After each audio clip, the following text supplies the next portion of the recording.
Hello guys, welcome back to our channel. So இன்றைக்கி நம்ம வந்து என்ன பார்க்க போகிறோம் அப்படின்னு பார்த்துட்டிங்கன்னா, எனக்கு பின்னாடி இங்கே பார்த்துட்ருக்கிறது தான் வந்து முந்திரி மரம். ஸோ முந்திரி மரத்தை இதுக்கு முன்னாடி நீங்கள் எத்தனை பேர் பார்த்துருக்கீங்கன்னு சொல்லிட்டு கமெண்ட்டில் சொல்லுங்கள். ஸோ இதுதான் பார்த்திங்கன்னா முந்திரி மரத்தோட இலை.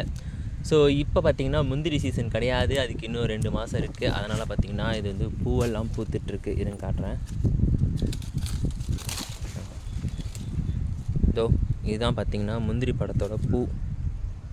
உங்களுக்கு ஸ்மெல்லு தாங்கலைங்க. ஸோ இது ஒன்றும் அவ்வளோ நல்ல ஒரு பூவெலாம் கிடையாதுங்க. இது பார்க்குறதுக்கு ஒன்றும் அவ்வளோ சூப்பர்பாக இல்லை. பட் ஆனால் வந்து இங்கே நீங்கள் பார்த்துட்டு இருக்கிறதான் பார்த்திங்கன்னா முந்திரி மரத்தோட இலை. ஓகேவா? ஸோ இந்த முந்திரி மரம் அப்படிங்கிறது பார்த்துட்டிங்கன்னா இங்கே வந்து ஒன்று தான் இருக்குது. பட் ஆனால் அது வந்து ரொம்ப ஜிஜாண்டிக்காக இருக்கும். இங்கே பாருங்கள், ரொம்ப பெருசாக இருக்கும். ஸோ நம்ம ஏற்கனவே வந்து பழாமரத்தை பற்றி பார்த்துருந்தோம் இல்லையா? நான் அப்போயே சொல்லியிருந்தேன் முந்திரி மரமும் இந்த ஏரியாவில் நிறையா இருந்துச்சு அப்படின்னு சொல்லிட்டு.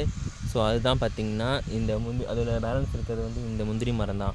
ஸோ இந்த முந்திரி மரம் பார்த்துட்டிங்கன்னா இப்போதைக்கு வந்து மோஸ்ட்லி யாரும் அவ்வளோ யூஸ் பண்ணிக்கிறது கிடையாது. ஏன்னா இதில் வந்து அதிகமாக பழமும் காய்க்கிறது கிடையாது. அப்பப்போ பார்த்திங்கன்னா இந்த மாதிரி ஏதாச்சும் முந்திரி பழம் வரதுக்கான வாய்ப்புகள் இருக்குது. அப்புறம் பிரச்சனை என்னென்னா, நானே வந்து இது 20 முந்திரி பழம் மாதிரி இதுலேருந்து வருங்க. பாருங்களேன் எவ்வளோ இருக்குது. ஒரு கொத்து அப்படியே பறிச்சிட்டேங்க தெரியாமல். இங்கே பாருங்க, நிறையா கொத்தாக பறித்து எடுத்துட்டேங்க. ஸோ அதனால் பார்த்துட்டிங்கன்னா கொஞ்சம் வந்து முந்திரி பழம் கம்மியாகிறதுக்கான வாய்ப்புகள் இருக்குது. ஸோ இதில் இங்கே பாருங்களேன், கோந்து உங்களுக்கு தெரியுதா? இங்கே இருங்க வரேன். இங்கே கோந்து முந்திரி மரத்தோட கோந்துங்கிறது பார்த்திங்கன்னா கொஞ்சம் எக்ஸ்பென்சிவான ஒன்று. இது வந்து பாதாம் பிசின் மாதிரி பார்த்துட்டிங்கன்னா உடம்போட சூட்டை வந்து தணிக்கக்கூடிய ஒன்று அப்படின்னு சொல்லிட்டு நீங்கள் நிறையா இடத்துல வந்து கேள்விப்பட்டிருப்பீங்க. காட்டுறேன். பொதுவாக முந்திரி பழமே பார்த்துட்டிங்கன்னா ரொம்ப வந்து ஸ்வீட்டாக இருக்கும். ஸோ அது பார்த்துட்டிங்கன்னா நீங்கள் சாப்பிட வந்து அது உங்களுடைய பிளட்டோட அந்த சுகர் லெவலை வந்து கொஞ்சம் ஸ்டெபிலைஸ் பண்ணும் அப்படின்னு சொல்லுவாங்க. ஸோ அந்தளவுக்கு பார்த்துட்டிங்கன்னா இதுக்குள்ளே வந்து சுகர் கண்டென்ட் ரொம்ப நல்லாவே இருக்கும்.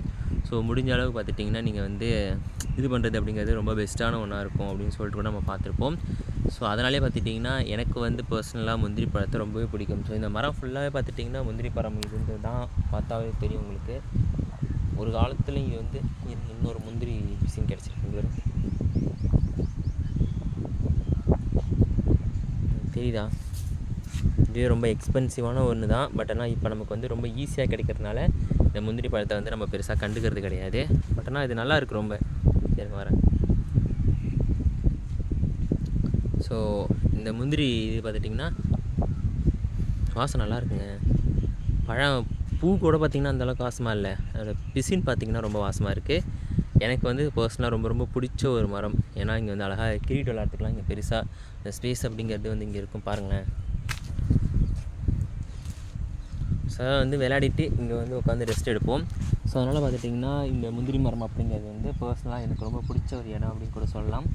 ஸோ இந்த முந்திரி மரம் அப்படிங்கிறது பார்த்துட்டிங்கன்னா நிறையா இருந்துச்சு. இங்கே ஒரு பெரிய கிரவுண்டே இங்கே இருந்துச்சு. ஆனால் அது எல்லாத்தையுமே பார்த்திங்கன்னா இப்போ ரிமூவ் பண்ணிட்டாங்க. ஸோ அதனால் வந்து இப்போதைக்கு இந்த ஒரு முந்திரி மரம் மட்டும் தான் இங்கே இருக்குது. பாருங்களேன் எவ்வளோ பூ பூத்துருக்கு பாருங்கள். உங்களுக்கு தெரியுதா? அந்த பிங்கியாக ரெட்டிஷாக தெரியுறது எல்லாமே பார்த்துட்டிங்கன்னா பூ தான். ஸோ இந்த பூவை வச்சு தான் பார்த்துட்டிங்கன்னா இங்கே வந்து இது வந்து ஸ்டார்ட் பண்ணி வச்சுருக்காங்க. ஸோ இதுக்கு மேலே பார்த்திங்கன்னா இங்கே நிறையா ஸ்ப்ரெட் ஆகும். இந்த முந்திரி மரம் கீழே வில பார்த்துட்டிங்கன்னா அது கொஞ்சமாக வந்து இந்த ஏரியா ஃபுல்லாக ஸ்ப்ரெட் ஆகும். ஸ்ப்ரெட் ஆகிறதுக்கப்புறம் பார்த்துட்டிங்கன்னா மறுபடியும் பழைய முந்திரி காடு வந்துடும். அதனாலேயே இந்த மரத்தை வந்து எப்படியாவது டெஸ்ட்ராய் பண்ணணும் அப்படின்னு சொல்லிட்டு ட்ரை பண்ணிகிட்ருக்காங்க. ஆனால் நம்ம விடக்கூடாது. ஸோ அது கூட பார்த்துட்டிங்கன்னா இந்த முந்திரி மரம் அப்படிங்கிறது வந்து ஒரு கிட்டத்தட்ட ஒரு 20 வருஷமாவது பழசாக இருக்கும். பாருங்களேன், பெண்டாக இருக்குங்க. இதோட உட்காந்துட்டு ஜாலியாக ரெஸ்ட் எடுக்கலாம். அப்படி தான் வந்து பசங்க எல்லாருமே எடுப்பாங்க. ஸோ அப்போலேருந்து ஏதோ ஒரு சவுண்டு கேட்டுக்கிட்டே இருக்குங்க, டமால்னு. அது என்னன்னு சொல்லிட்டு தெரியல. பட் இந்த ஒரு முந்திரி மரம் அப்படிங்கிறது பார்த்துட்டிங்கன்னா இன்னொரு 5 வருஷம் கழிச்சு வந்து காமிக்கிறேன். இந்த இடம் ஃபுல்லாகவே பார்த்திங்கன்னா முந்திரி மரமாக மாறிடும். ஸோ அவ்வளோ பார்த்திங்கன்னா இதில் வந்து பழம் காய்ச்சி தொங்க போகுது. ஸோ முடிஞ்சுன்னா நான் முந்திரி பழம் வந்து காய்ச்சி தொங்கும் போது ஒரு வாட்டி வரேன். அப்போயுமே வந்து அதை வீடியோவாக எடுத்து அப்லோட் பண்ணுறேன். ஸோ அப்போ உங்களுக்கு தெரியும் இந்த முந்திரி மரத்தில் எவ்வளோ முந்திரி பழங்கள் இருக்குது அப்படின்னு சொல்லிட்டு. ஸோ இப்போதைக்கு ஜஸ்ட்டு பார்த்துட்டிங்கன்னா எம்டி மரமாக மட்டும்தான் இருக்குது. இந்த வீடியோ உங்களுக்கு பிடிச்சிருக்குன்னு நினைக்கிறேன். பிடிச்சிருந்தா மறக்காமல் வந்துட்டு லைக் கொடுத்துருங்க. இதே மாதிரி இன்ட்ரெஸ்டிங்காக நிறைய வீடியோஸ் எல்லாம் பார்க்கணுன்னு ஆசைப்பட்டீங்கன்னா நம்ம சேனலை மறக்காமல் சப்ஸ்கிரைப் பண்ணிக்கோங்க. இதே மாதிரி சூப்பர்பான இன்னொரு அருமையான ஹார்வெஸ்டிங் வீடியோவில் நான் உங்களை மீட் பண்ணுறேன்.